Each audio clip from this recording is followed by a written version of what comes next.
Un cometa interestelar, catalogado oficialmente como un objeto corriente, provocó una reacción inusual dentro de la CIA, tan hermética que la agencia se negó incluso a reconocer si existe documentación sobre él.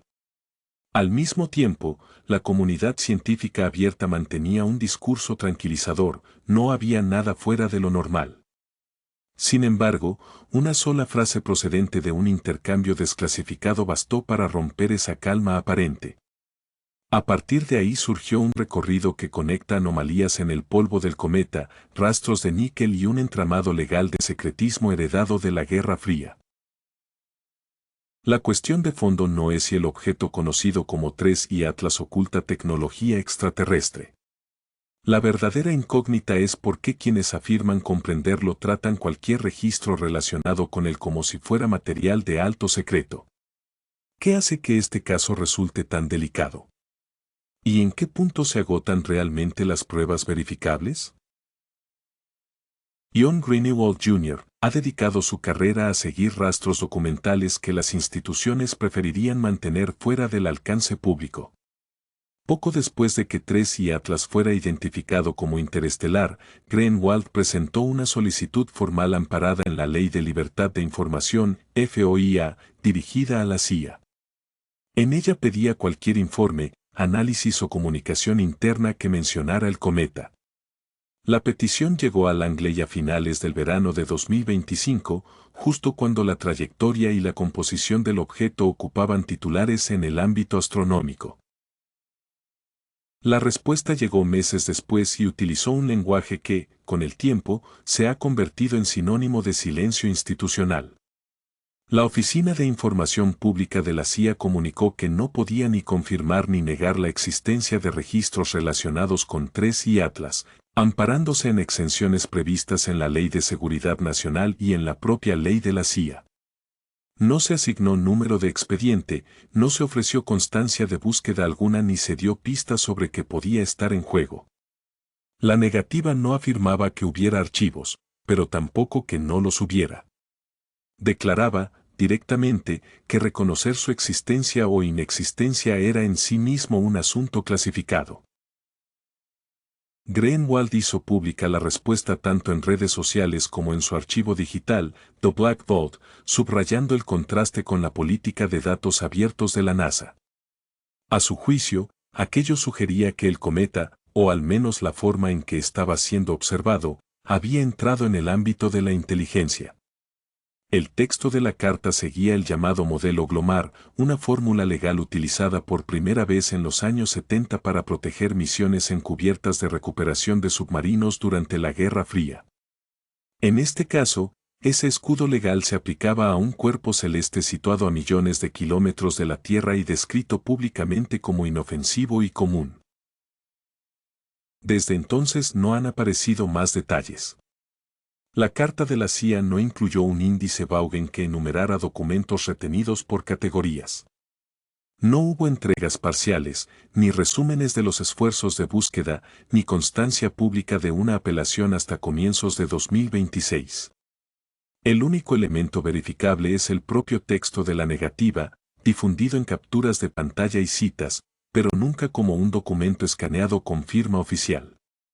Ese es todo el registro comprobable. Una solicitud, una negativa y una frase que convierte la mera existencia de información en un asunto de seguridad nacional. Este silencio no funciona como prueba de descubrimientos ocultos, sino como indicio de que las reglas de transparencia cambian cuando entran en juego los organismos de inteligencia. En el plano legal, la historia de 3I Atlas es la de una pregunta que no puede responderse, no porque la respuesta sea extraordinaria, sino porque el propio procedimiento se considera demasiado sensible para ser reconocido. La doctrina GLOMAR no nació con los cometas ni con el interés de la CIA por el espacio. Sus orígenes se remontan a la Guerra Fría, cuando se redefinieron las fronteras entre el conocimiento público y los secretos de Estado bajo la amenaza de la rivalidad nuclear. En 1974, la CIA puso en marcha el proyecto Azorian, una operación encubierta destinada a recuperar un submarino soviético hundido en el Pacífico. Para ello se utilizó el Hughes Glomar Explorer, un buque presentado como plataforma de minería submarina pero diseñado en realidad para una de las operaciones de inteligencia más ambiciosas de su tiempo. Cuando periodistas y defensores de la transparencia comenzaron a presentar solicitudes FOIA sobre el proyecto, la agencia se encontró ante un dilema legal.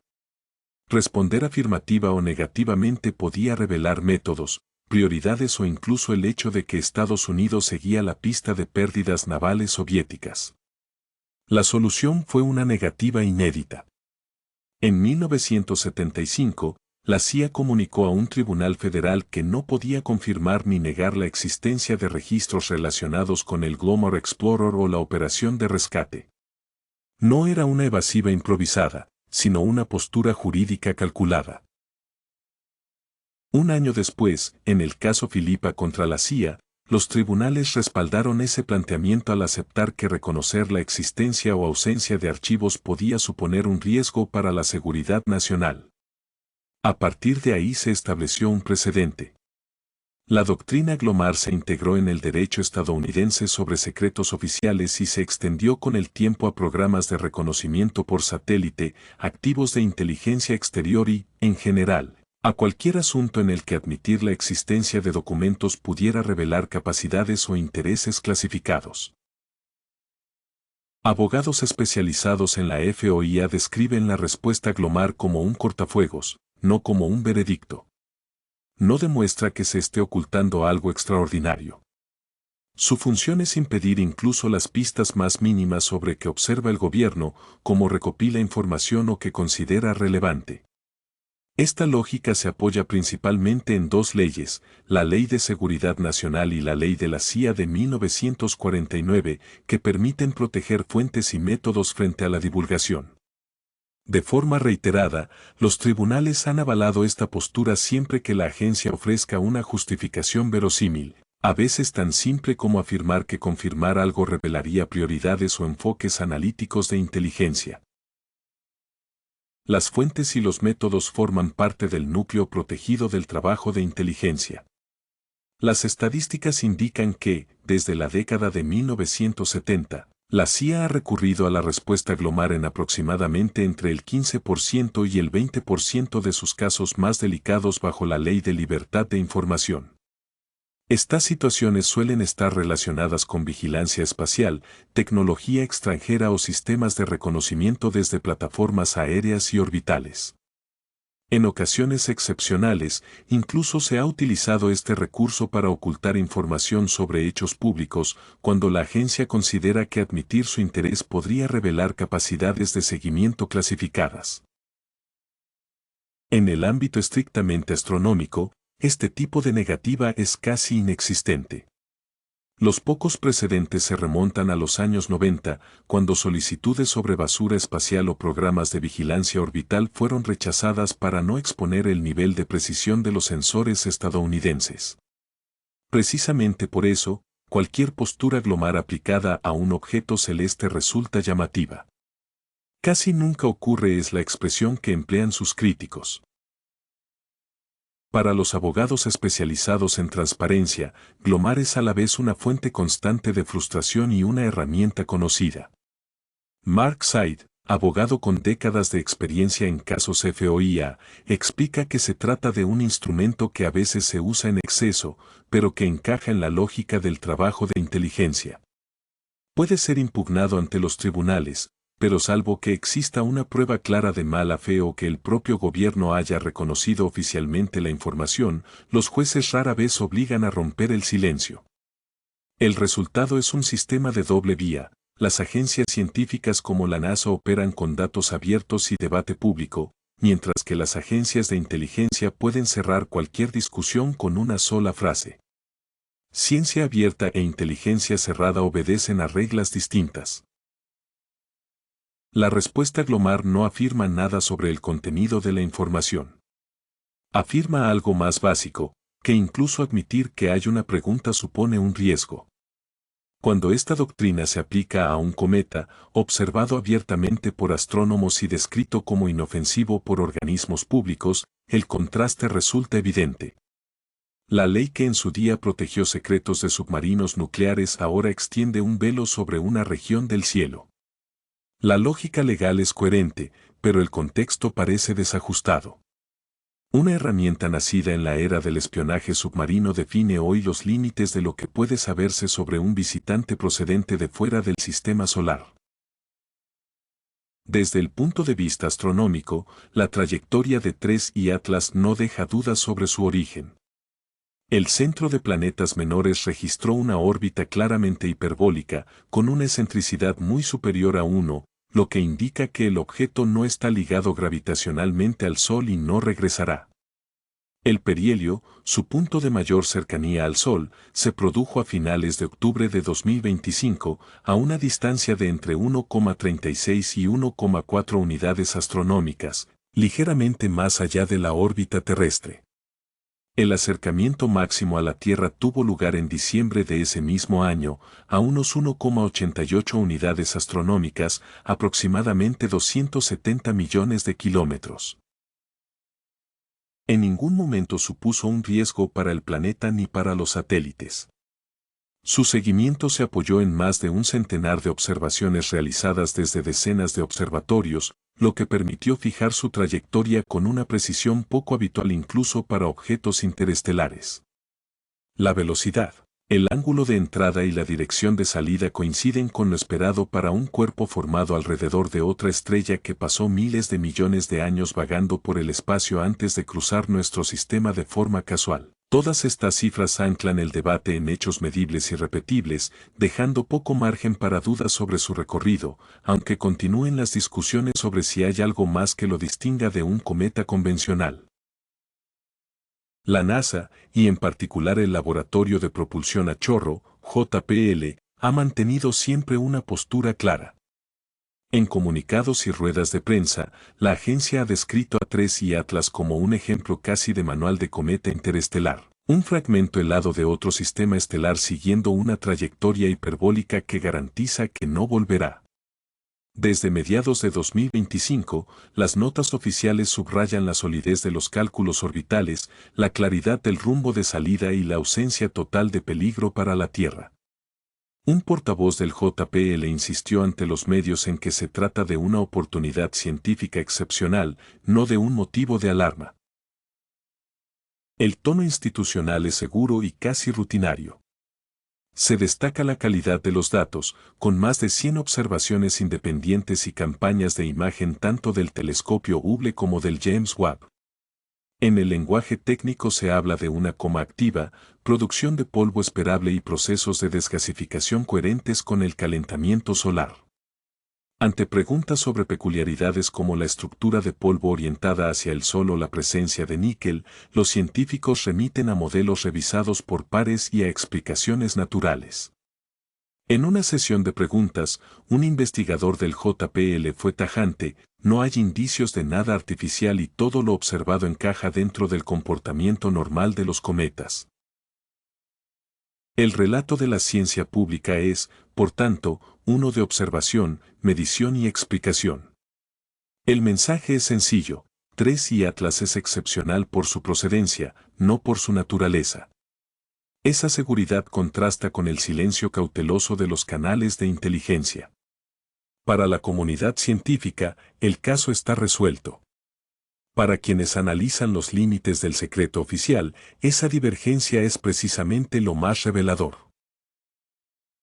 El Hubble comenzó a observar el cometa a mediados de julio de 2025 y obtuvo imágenes de alta resolución que se convirtieron en la base de los análisis posteriores. Lo más llamativo fue una estructura de polvo apuntando hacia el Sol, una silueta que parecía contradecir la idea popular de que las colas de los cometas siempre se extienden en dirección opuesta. Este llamado anticoletón se convirtió en el centro de atención tanto para astrónomos profesionales como para observadores en línea. Los especialistas abordaron la anomalía con herramientas bien conocidas. Desarrollaron modelos que tenían en cuenta la física del polvo, el tamaño de las partículas, su velocidad de eyección y la interacción con la radiación solar y el viento solar. Las imágenes de Hubble mostraban granos de polvo de entre 1 y 100 micras, desplazándose a velocidades de entre 2 y 22 metros por segundo. Introducidos en simulaciones dinámicas, estos parámetros reproducían estructuras muy similares a la observada. La clave estaba en la geometría, la posición relativa del cometa, la Tierra y el Sol, junto con el momento de las emisiones de material, bastaba para explicar una apariencia que, a primera vista, parecía desafiar la intuición. En determinadas circunstancias, granos diminutos y muy rápidos pueden generar una ilusión óptica sorprendente, en lugar de formar una cola que se aleja del Sol, parecen proyectarse hacia adelante, como si el rastro apuntara directamente a él. Estudios revisados por pares, publicados pocas semanas después de la campaña del Hubble, confirmaron que estas estructuras orientadas al Sol no son exclusivas de TRES y Atlas. Fenómenos similares ya se habían documentado en otros cometas cuando el ángulo de observación es el adecuado y el polvo está dominado por partículas pequeñas y altamente reflectantes. El mecanismo que las produce es natural, repetible y extremadamente sensible a la geometría desde la que se observa. Que exista una explicación física convincente no elimina el impacto visual de las imágenes. Los modelos disipan el misterio desde el punto de vista científico, pero la silueta sigue siendo poderosa. Es un recordatorio de que algo que parece imposible puede ser, en realidad, completamente normal cuando se interpreta en el lenguaje de la luz y el polvo. Las primeras imágenes de TRES y Atlas, especialmente las obtenidas por el Hubble en julio de 2025, se difundieron con rapidez por foros de astronomía y redes sociales. La estructura de polvo orientada hacia el Sol, nítida y casi geométrica, captó de inmediato la atención. Tanto en debates en línea como en ruedas de prensa se repetía la misma pregunta: ¿cómo puede un cometa mostrar una cola dirigida al Sol cuando todos los esquemas escolares enseñan justo lo contrario? Incluso después de que los especialistas publicaran modelos detallados demostrando cómo la combinación de geometría y dinámica del polvo puede generar ese perfil, la incomodidad no desapareció del todo. La explicación era coherente sobre el papel: partículas pequeñas y veloces, la dirección de la luz solar y el punto de vista cambiante de la Tierra pueden producir un anticoletón aparente. Pero la imagen seguía resistiéndose a una aceptación intuitiva. El astrónomo de Harvard Avi Loeb señaló que el rasgo parecía visualmente intencionado, subrayando cómo la mente humana tiende a ver propósito en formas llamativas incluso cuando la física subyacente es rutinaria. Otros expertos en cometas, como Karen Mitch, de la Universidad de Hawái, recordaron que estos efectos se han observado en varios cometas del pasado cuando se alinean las condiciones adecuadas, y que las propiedades del polvo de TRES y Atlas encajan bien dentro del comportamiento conocido. Aún así, la impresión visual persistía. En podcast de astronomía, los presentadores volvían una y otra vez a las imágenes del Hubble, deteniéndose en ese pico limpio orientado al Sol. En foros como Reddit proliferaron capturas anotadas y diagramas especulativos.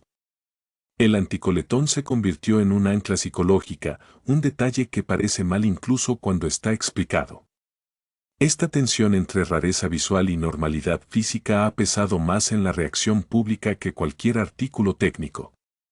El problema no es que el fenómeno sea inexplicable, sino que la explicación nunca borra del todo el sobresalto inicial. Para muchos, la imagen funciona como recordatorio de que la lógica de la naturaleza puede sentirse extraña, incluso cuando es perfectamente ordinaria. Y el hecho de que los científicos deban repetir las mismas aclaraciones una y otra vez refuerza la sensación de que algo en TRES y Atlas se resiste a cerrarse del todo. El foco se desplazó entonces de las imágenes a la química, un terreno donde los números, no solo las formas, empezaron a desafiar las expectativas. El níquel rara vez ocupa titulares en historias sobre cometas, pero en el caso de TRES y Atlas se convirtió en el centro de un debate técnico que se prolongó durante el verano de 2025 en congresos y servidores de prepublicaciones. El Very Large Telescope, VLT, de Chile inició observaciones espectroscópicas poco después de que el objeto fuera catalogado oficialmente como interestelar, cuando se encontraba a casi 4 unidades astronómicas del Sol. En esos datos aparecieron líneas de emisión claras correspondientes a níquel atómico en la coma.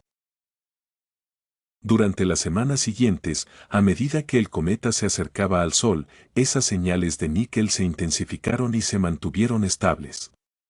A mediados de agosto, con el objeto ya más próximo, la emisión se describía como rápida y constante, mientras que las líneas de hierro, habituales en la mayoría de los cometas, permanecían por debajo del umbral de detección. Este patrón no es el habitual. En los cometas del sistema solar, níquel y hierro suelen aparecer juntos, con firmas espectrales que suben y bajan al mismo ritmo conforme el hielo sublima y el polvo se libera. En este caso, la separación era evidente, el níquel destacaba y el hierro no respondía. El equipo del VLT estimó una liberación de níquel de varios gramos por segundo, una cifra comparable a la de algunos cometas activos, pero llamativa por la ausencia de hierro asociado. Moléculas comunes como el cianógeno solo se detectaron semanas después, lo que reforzó la sensación de que la secuencia química no seguía el orden esperado. Se han propuesto explicaciones naturales para este comportamiento. Una de ellas sugiere que el níquel podría estar ligado a compuestos volátiles capaces de descomponerse a temperaturas más bajas que el metal puro, liberando vapor de níquel incluso en regiones frías del sistema solar. Otra apunta a procesos de alteración espacial o a la composición original del cuerpo progenitor como causa de una proporción inusualmente alta de níquel frente al hierro. Sin embargo, estas ideas siguen siendo hipótesis, no mediciones directas. La ausencia de hierro tampoco es absoluta, las limitaciones instrumentales y la presencia dominante de polvo en los espectros dejan margen para señales débiles que pasen desapercibidas. Aún así, los datos recopilados durante julio y agosto de 2025 constituyen un punto firme, una anomalía medible y repetible que no encaja fácilmente en el guión habitual de la física cometaria.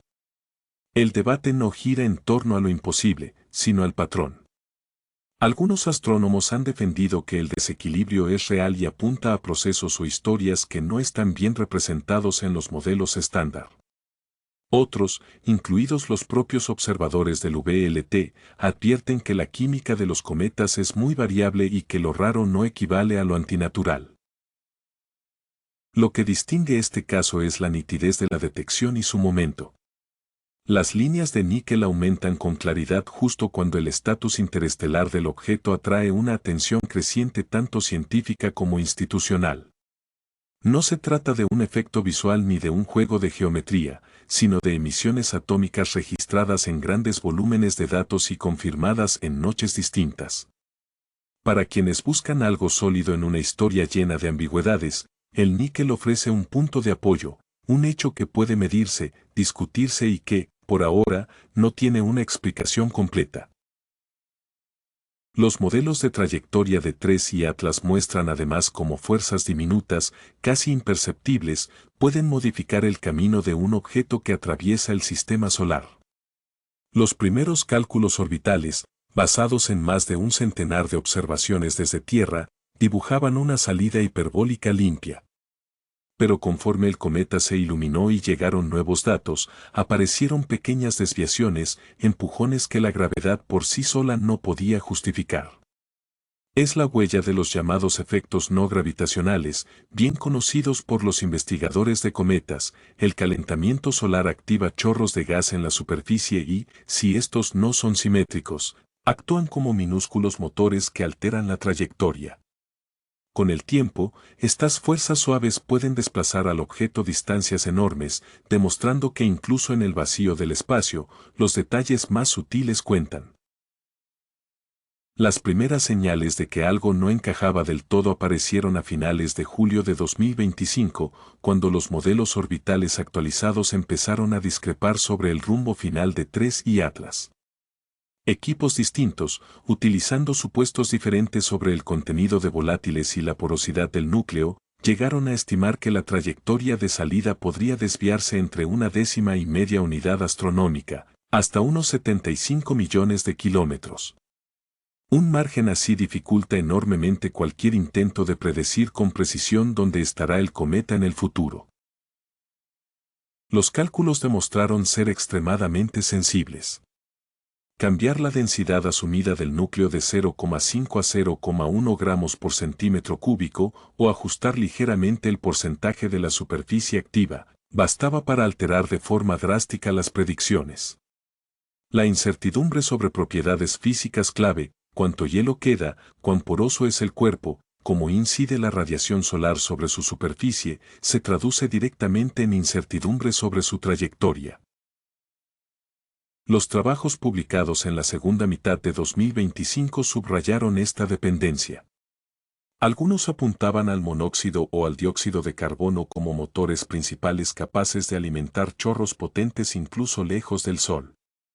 Otros defendían un mosaico de fuentes más pequeñas y variables repartidas por la superficie. Todas las aproximaciones eran matemáticamente coherentes, pero todas se apoyaban en detalles físicos que siguen siendo inaccesibles. El resultado fue un abanico de relatos posibles, ninguno definitivo, todos plausibles. Cada nueva observación o ajuste del modelo podía hacer que la historia pasara de rutinaria a excepcional. Para las agencias de inteligencia, esta clase de incertidumbre va más allá del interés académico. El seguimiento y la predicción de objetos rápidos es una pieza central de la vigilancia y la seguridad nacional. Cuando la trayectoria de un cometa puede desplazarse una fracción significativa de una unidad astronómica por fuerzas no medidas directamente, la línea que separa la ciencia abierta del seguimiento clasificado se vuelve difusa. El debate sobre los efectos no gravitacionales en TRES y Atlas recuerda que pequeñas incógnitas pueden multiplicarse y generar escenarios muy distintos, cada uno con implicaciones propias. En ese contexto, el mayor programa mundial de búsqueda de tecnofirmas decidió fijar su atención en el cometa durante su máximo acercamiento a la Tierra, en diciembre de 2025. Durante una sola noche, el radiotelescopio de Green Bank, en Virginia Occidental, rastreó el cielo en un amplio rango de frecuencias, entre 1 y 12 GHz, con la esperanza de detectar incluso la señal artificial más débil. La ventana de observación se definió con precisión, pocas horas antes del paso del cometa a unos 1,8 unidades astronómicas de nuestro planeta.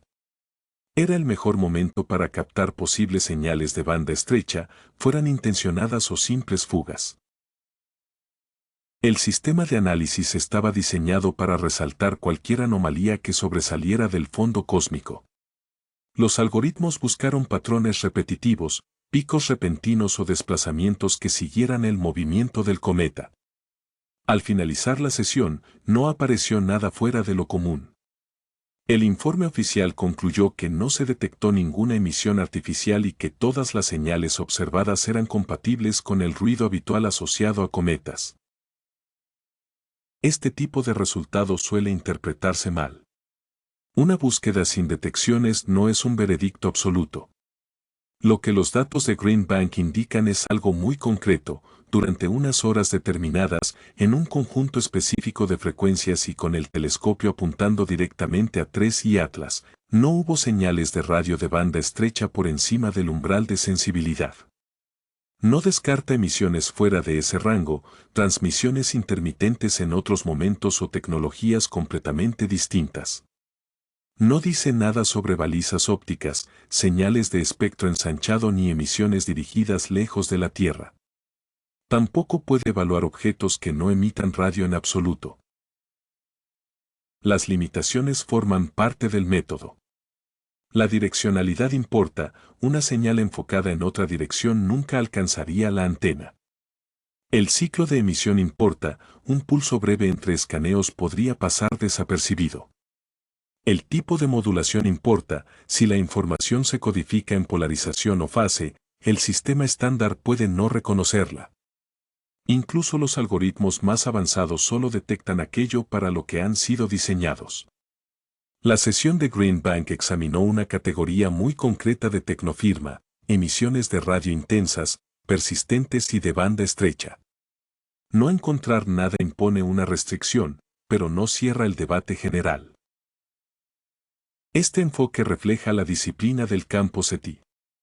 Sus investigadores saben que ninguna observación aislada, por bien planificada que esté, puede resolver por sí sola la cuestión de la artificialidad de un objeto. El resultado negativo tiene valor, acota lo que puede afirmarse y reduce el espacio de escenarios posibles, pero no confirma ni refuta narrativas más amplias. Los datos de diciembre de 2025 marcan un límite claro en ese rango de frecuencias y en ese momento concreto. Más allá de eso, todo queda abierto a nuevas observaciones, instrumentos más sensibles y preguntas distintas. En paralelo, la negativa de la CIA a confirmar o negar la existencia de registros sobre un cometa descrito públicamente como rutinario ha generado múltiples interpretaciones. Cada una se apoya en una idea distinta de qué es lo que realmente se protege con el silencio. Una lectura pone el foco en la protección de capacidades. Reconocer o negar documentos sobre 3 y Atlas podría revelar, de forma indirecta, el alcance o las limitaciones de sensores clasificados. El simple acto de admitir interés señalaría qué tipos de objetos se vigilan, qué flujos de datos se consideran relevantes o qué regiones orbitales reciben atención especial. Desde esta perspectiva, el secreto no trata sobre el cometa, sino sobre la infraestructura que observa el cielo. Otra interpretación es la del filtro de cisne negro. Los objetos interestelares son raros, y 3 y Atlas llegó acompañado de suficientes peculiaridades, trayectoria hiperbólica, polvo orientado al Sol, química del níquel poco común, como para activar una revisión cautelosa. Las organizaciones de inteligencia suelen aplicar protocolos especiales a eventos de baja probabilidad pero alto impacto potencial. Aunque el consenso científico no vea nada extraordinario, la respuesta glomar podría reflejar un reflejo burocrático, tratar como sensible cualquier asunto con una mínima posibilidad de relevancia estratégica hasta resolver dudas internas. Existe también una explicación puramente procedimental. Algunas solicitudes FOIA caen en categorías donde la respuesta más segura es no decir nada, independientemente del contenido real. Esto es especialmente habitual cuando las peticiones rozan ámbitos ligados a vigilancia clasificada, aunque los datos subyacentes sean triviales. La negativa se convierte entonces en una plantilla que evita revelar prioridades o lagunas a través del patrón de lo que se confirma y lo que no. La opción más prosaica es que lo único realmente clasificado sean correos rutinarios, menciones en informes diarios o notas analíticas que repiten información pública, pero quedan cubiertas por normas generales de secreto. En ese caso, la respuesta glomar protege el proceso, no el resultado. El contenido no añadiría nada nuevo, pero la estructura del trabajo de inteligencia exige el mismo cortafuegos en todos los casos.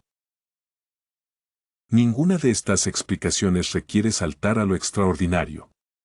Todas encajan en la lógica con la que las agencias gestionan riesgos, protegen métodos y evitan divulgaciones accidentales.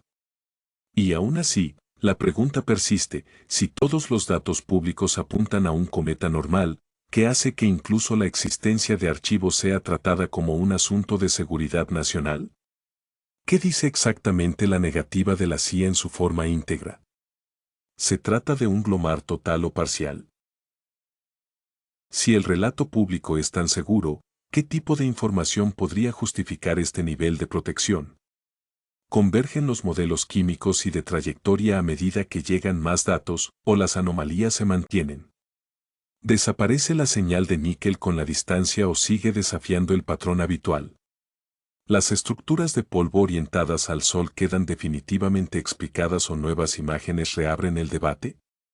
Y si las respuestas permanecen atrapadas tras el silencio procedimental, ¿qué nos dice eso sobre los límites entre ciencia abierta y secreto institucional? La prueba real no es si la teoría más extrema resulta cierta, sino si la postura oficial encaja con la seguridad que se proyecta en público. Cuando la historia termina en un cortafuegos, el misterio no reside solo en los datos, sino en la diferencia entre lo que puede medirse y lo que puede reconocerse. Hoy, el discurso oficial insiste en la certeza, mientras los registros que podrían disipar dudas siguen sellados o sin confirmar.